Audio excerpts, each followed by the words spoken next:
주께서 집을 안이 지어주시면 그 짓는 자들 수고가 헛되리로다. 주께서 도성을 안이 지켜주시면 그 지키는 자들 파수가 헛되리로다.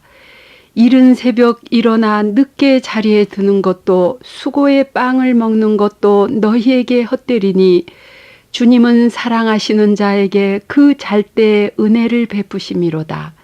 시편 127편 1절 2절의 말씀으로 애청자 여러분의 평안을 빕니다.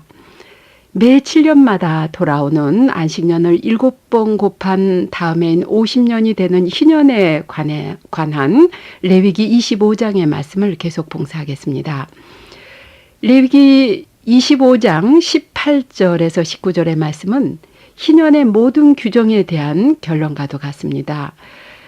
너희는 나의 규칙을 실천하고 나의 법규들을 지키며 실천해야 한다. 그래야 너희가 그 땅에서 평안히 살게 되리라. 그리고 땅이 열매를 내주어 너희가 배불리 먹으며 그곳에서 평안히 살게 되리라. 이 짧은 구절 안에 평안히 살게 되리라는 말이 2번씩 반복되죠. 이는 하느님의 백성이 안식일, 안식년이라는 시간의 거룩함을 지킬 때 땅이라는 공간이 거룩해지고 그 거룩한 시간과 공간을 살아가는 거룩한 민족을 통해서 구원의 역사가 이루어진다는 것을 나타내는 장엄한 선포인 것입니다. 오경의 핵심인 탈출기와 레위기의 율법 전체에서 안식년, 안식일, 희년이 그렇게 중요시되는 것은 안식의 날이나 해가 아무 것으로도 파괴할 수 없는 시간의 성소이기 때문입니다. 여기서 7이라는 완전 숫자에 대한 많은 묵상이 나오는데요. 그중 몇 가지만을 소개하겠어요. 히브리어로 7은 쉐바인데 이 말의 어원인 샤바는 이 사바는요, 가득 참, 충족됨, 충분히 가짐이라는 뜻이라고 해요. 여기서 중단하다, 쉬다는 뜻인 샤바트가 생겨났고 안식일, 쉼의 날을 뜻하는 샤밧이라는 말이 유래되었다고 합니다. 이 사바의 다른 의미는 서약의 만족과 가득 참을 가리키는 뜻에서 맹세 또는 서약하다라는 뜻으로도 쓰이는데요. 창세기에서 말하는 그 베일쉐바, 약속의 우물이라는 지명도 여기에서 나옵니다. 이것처럼 이 7은 맹세를 확인하는 숫자이기도 하죠. 또한 이 7은 7가지 무지개 색으로 나타나는 그 모든 색의 완성이고 또 모든 음의 완성이기도 한 것입니다. 음악의 기본음이 충족된 숫자이죠. 도레미파솔라시도에서 이 8째 음은 첫 번째 음의 반복에 불과합니다. 완성과 완전과 연결되는 이 7이 시간을 가리킬 때는 7날로 된 한 주간이 되고 거룩한 안식일을 가리키는 숫자가 되는 것이죠. 하나님께서 6일간의 창조를 마치고 7일째 되는 날 쉬셨다고 할 때 이 7은 충만과 완성, 좋음과 완전을 뜻하기 때문에 아무것도 이 숫자에서 더 보태거나 빼지 못했어요. 창세기 1장 1절에 창조를 언급하는 히브리어 첫 구절은 히브리어로 그 7개의 낱말에 28글자로 되어 있는데요. 7 곱하기 4 이코르 28이죠. 그러니까 7을 4번 사방을 가리키는 이 4번 곱하는 더없이 완전함을 뜻한다고 볼 수 있겠습니다. 안식일, 안식년, 희년은 이 7이라는 숫자가 의미하듯이 하느님의 충만한 자비로 맺은 사랑의 계약을 기억하고 하느님과 인간을 사랑하기 위한 쉼의 날이고 모든 완성의 날입니다. 이 안식일과 안식년은 사람이 일에 휘말려서 일의 노예가 되는 상태에서부터 보호해주고 하느님의 모상을 닮은 인간이 창조주 하느님의 창조를 계속하는 재창조, 리크리에이션을 위한 철저한 쉼인 것이죠. 이 안식일에 쉼이 없는 인간은 곧 하느님의 모상을 잃어버리고 일의 종노릇하는 피곤에 찌든 일의 노예로 전락하고 말게 됩니다. 이 안식일과 안식년의 쉼은 모든 것이 인간의 노력이나 힘으로 되는 것이 아니라 하느님께서 해주시지 않으면 아무것도 할 수 없다는 인간의 철저한 무력감과 하느님의 전능하신 사랑에 대한 신뢰의 표현이기도 합니다. 주님은 사랑하시는 자에게 그 잘대의 은혜를 베푸심이로다 하는 이 시편의 말씀은 신뢰의 표현입니다. 이러한 신앙을 지녀야만 레위기 25장 20절 이하의 말씀을 실제 생활에 받아들일 수 있습니다. 씨를 뿌려서도 안 되고 소출을 거두어서도 안 된다면 우리가 일곱째 해는 무엇을 먹으려 하고 너희가 물을 수도 있을 것이다. 그러나 여섯째 해 나의 복을 베풀어 새해 동안 먹을 소출을 나게 하겠다. 그래서 씨를 다시 뿌리는 여덟째 해에는 너희가 묵은 곡식을 먹으리라. 아홉째 해가 되어 그 해 소출이 날 때까지 묵은 곡식을 먹게 되리라. 이처럼 레위기의 신앙은 생각이나 마음으로만 믿는 것이 아니라 현실의 삶을 살아가면서 하느님의 말씀을 믿고 따르는 삶의 신앙인 것입니다. 이 레위기의 가르침은 특히 우리 한국 그리스도 교회가 수적인 신도 증가로 만족하는 환상에서 깨어나라고 우리를 뒤흔드시는 듯해요. 우리나라의 그리스도인의 수적인 증가에도 불구하고 우리 현실이 이처럼 어둠이 짙어지는 것은 우리 믿음이 실행 없는 믿음은 아니죠. 사회, 경제, 정치, 도덕의 삶 전반에서 레위기의 기반을 두고 예수님께서 완성시키신 이 안식일의 정신, 하느님 사랑과 인간 사랑이 실천되지 않을 때 우리 사회는 점점 더 그리스도의 빛을 등지게 된다는 말씀입니다. 너희는 나의 규칙들을 실천하고 나의 법규들을 지키며 실천해야 한다. 그래야 너희가 그 땅에서 평안히 살게 되리라. 그리고 땅이 열매를 내주어 너희가 배불리 먹으며 그곳에서 평안히 살리라. 이렇게 안식일의 정신을 지킬 때 비로소 우리는 모래 위에 집을 지은 그 사람들처럼 작은 어려움에도 신앙을 잃어버리는 그러한 냉담에 빠지지 않게 될 것이라는 말씀입니다. 안식일의 주님, 저희가 안식의 주간과 절기와 희년의 정신을 지킴으로 참 신앙인의 되게 하여 주심으로 찬미 받으소서. 아멘.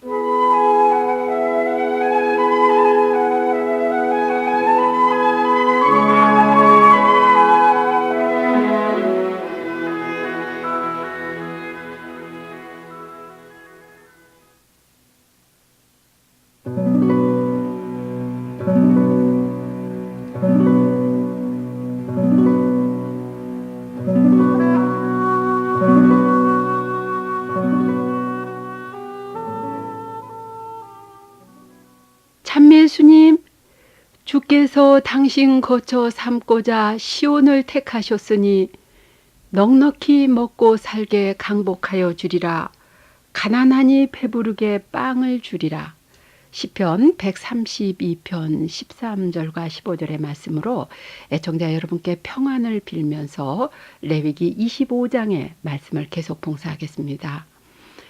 거룩하신 하느님의 백성이 그분께 선물로 받은 약속의 땅에서 거룩하게 살기 위한 조건으로 주신 안식일은 인간이 자신은 하느님의 피조물이고 주님만이 유일한 하느님이심을 고백하는 신앙의 표현이고 시간의 성소라는 것을 이미 말씀드렸죠. 하느님께서는 거룩한 성막과 성전에 계실 뿐 아니라 안식의 시간에 머무르시고 시간이라는 인간의 역사를 거룩한 구원의 역사가 되게 하시는 사랑의 하느님이십니다. 하느님께서 시나이 산에서 주신 최종 지시들 중에서 안식일에 관한 규정이 가장 중요했던 것은 아무 것으로도 파괴하지도 못하고 잃어버릴 수도 없는 시간의 성소이기 때문입니다. 이스라엘 백성이 성전을 잃고 땅을 잃고 가진 모든 것을 잃었어도 오늘날까지 살아남아서 그들의 선조들의 하느님을 예배하는 것은 이 시간의 성소인 안식일이 있기 때문이죠. 주간과 계절이 지속되는 한 어김없이 돌아오는 안식의 날과 해는 거룩하신 하느님 야훼께서 살아계시고 안식일을 거룩하게 지키는 그 백성에게 해방과 구원을 이루어 주신다는 것을 이 믿는 신앙이 있는 한 그 백성은 세상 마칠 때까지 살아있게 될 것입니다. 바쁘다는 말을 반복하는 현대인일지라도 이 안식일의 쉼은 반드시 지키라고 하시는 하느님의 말씀입니다. 안식일은 사람이 일의 노예가 되어서 하느님을 닮은 인간의 존엄성을 해치지 못하도록 쉼의 시간을 갖게 하는 것이라고 했죠. 이 안식일의 정신으로 사람과 짐승과 땅을 쉬게 하고 현대 일하는 기구인 기계들까지 쉬게 해야 한다는 사상이죠. 인간이 몸과 마음이 온전히 쉴 수 있다는 것은 곧 안식일의 주인이신 하느님께 대한 믿음이 있기 때문입니다. 이 쉼으로 몸이 보존되고 땅이 보존되고 구원의 역사가 보존되는 것이라는 것이 오경의 그 가르침이라고 할 수 있습니다. 그러나 하느님을 온전히 믿지 못하고 불신과 탐욕으로 안식의 규정을 지키지 않는 사람들이 태반인데 그중 우리는 어디에 속하는지요? 쉼을 모르는 우리는 우리를 향해서 하시는 이 경고의 말씀을 듣겠습니다.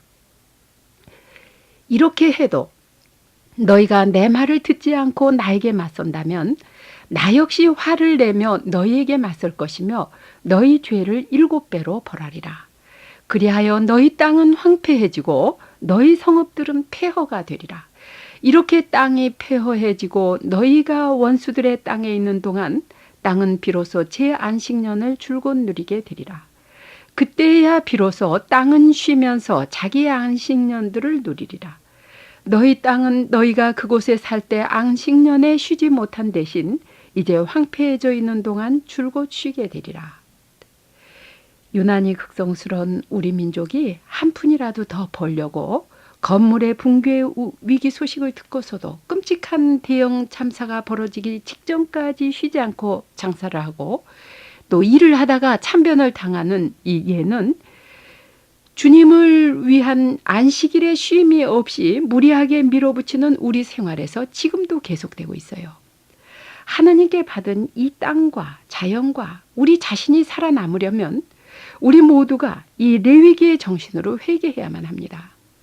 성서를 단순히 읽어 넘기는 것이 아니라 그 말씀의 메시지를 한마디라도 내 실생활에서 실행하며 살아야만이 우리 삶에 희망이 있어요.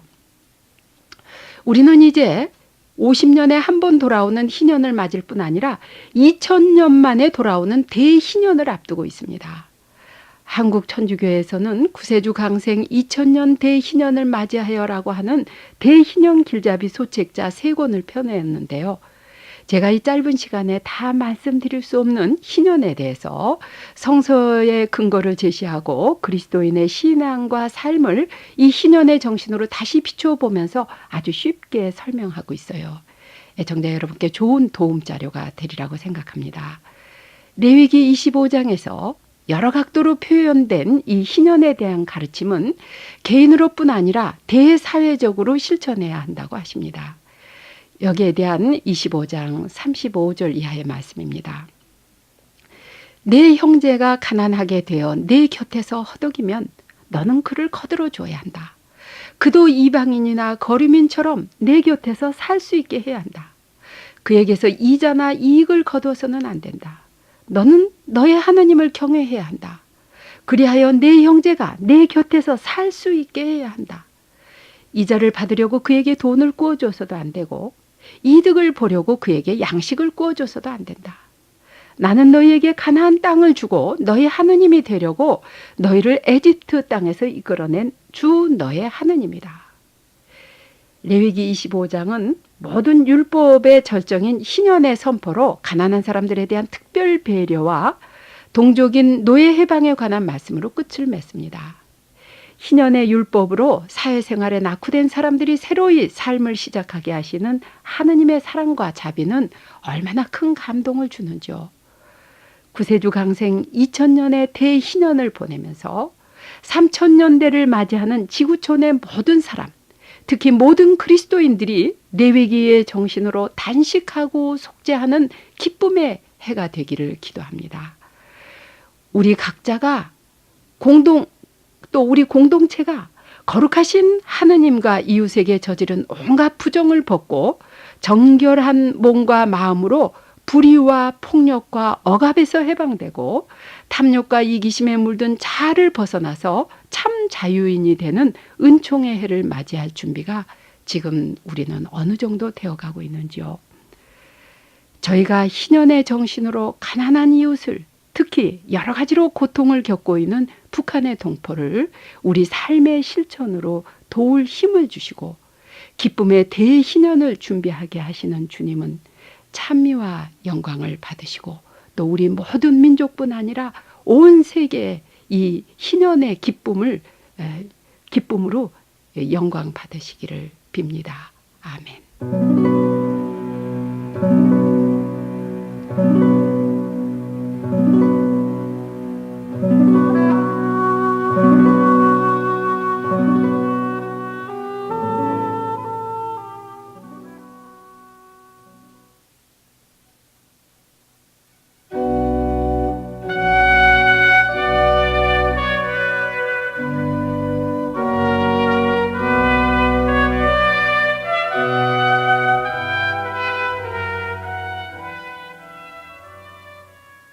찬미 예수님, 하느님 당신을 찬미함이 지당하오니 시온에서 서원이 채워짐을 보시리이다.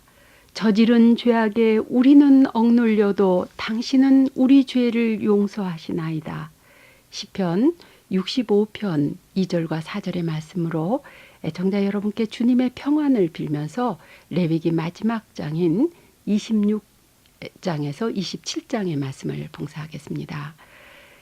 레위기의 계명들을 요약하는 26장은 내가 주 너희 하느님이기 때문이다. 나는 주님 야훼이다. 이 말씀으로 그 모든 율법의 근본이 바로 하느님 자신임을 분명히 밝히세요. 이어서 율법에 순종할 때 받게 될 복과 이 법을 거스릴 때 따르는 벌의 종류가 열거되면서 그들이 나를 배신하고 나에게 맞서 지은 자기들의 죄악과 조상들의 죄악을 고백하면 그리하여 할례받지 못한 그들의 마음이 겸손해져서 자기들의 죄값을 치른다면 나는 그들을 위하여 선조들과 맺은 계약을 기억하리라고 하십니다. 여기서 할례받지 못한 마음이란 율법의 정신을 잃고 그 외적 규정에만 치중하는 형식주의와 완고한 마음을 가리키죠. 여기에 비해서 말씀에 순종하는 겸손함을 마음의 할례라고 했어요. 마음의 할례를 받은 사람들은 고정되어서 굳어있는 법조항에 묶이지 않고 오히려 살아 움직이는 그 법의 정신을 헤아리죠. 계절 따라 변하는 나뭇잎 같은 사건에 매달리지 않고 그 나무의 뿌리를 보는 것입니다. 모든 존재의 뿌리인 하느님을 닮은 인간이 그 존엄성을 되찾고 죄악과 위선으로 병든 사회를 회복하기 위한 법이 곧 안식일, 안식년, 희년의 법이라고 했죠.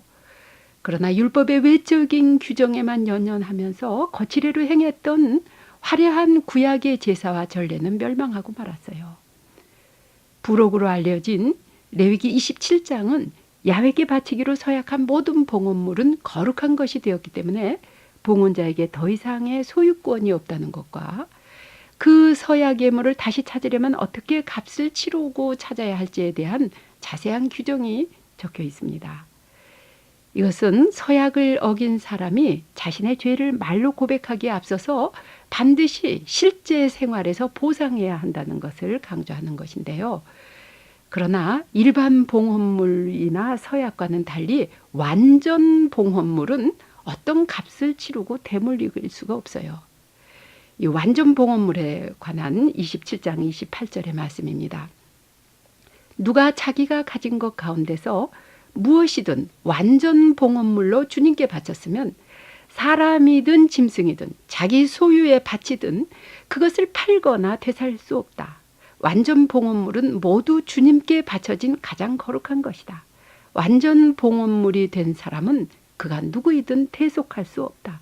그는 반드시 죽어야 한다.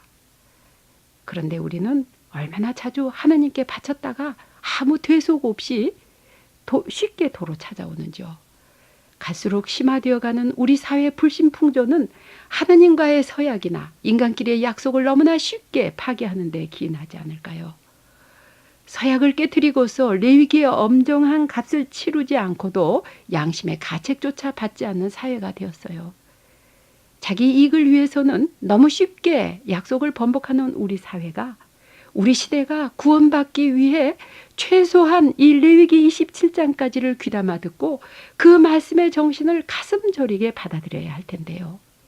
교회에서조차 재미없는 구약의 책으로 밀려나 있는 이 레위기의 메시지가 그 어느 때보다도 절박한 오늘입니다. 가톨릭 교회에서 교회법으로 풀릴 수 없다고 묶어놓은 결혼 서약과 사제서품 서약은 신약의 완전 봉헌물이 아니죠. 그러기에 이 서약은 결혼 전에 데이트 시기와 약혼 기간을 두고 수도 서원 전에는 수련기를, 사제 서약을 하기 전에는 오랜 신학교 과정의 준비로 신중을 기하고 있죠. 이제 마르지 않는 신앙의 샘줄기로 주신 레위기를 마치면서 애청자 여러분 모두의 가슴 속에 레위기의 메시지가 절절히 메아리치기를 기도합니다. 어떤 이유로든 서약을 되물리려 하거나 변경하려 함은 유혹의 소리임을 알게 하시는 주님께 의지하면서 기도합니다. 거룩한 혼인의 서약이 많은 고통 중에서도 가정과 사랑의 거룩한 불씨를 지켜가시기를, 또한 수도자들이 거룩한 서원에 충실하면서 첫 서원을 한 소속 수도 공동체 안에서 주님을 배우게 되기를, 특히 가장 거룩한 직분을 맡은 주님의 사제들이 그들의 그 그리스도의 사랑으로 그리스도와 함께 죽고 그리스도와 함께 부활을 체험하면서 완전 봉헌의 삶을 살게 해주실 은총을 모든 애청자들과 함께 마음을 합해서 기도드리고 싶습니다. 사제들의 왕국, 거룩한 백성의 책인 레위기에 이어서 이제 그 레위기의 메시지를 이 가장 중요한 결혼 계약과 수도 서원이나 사제 서약까지 대수롭지 않게 파기하는 듯 여겨지는 우리 시대에 주시는 주님의 큰 메시지와 기도의 말씀으로 받으면서 이 레위기를 마칩니다.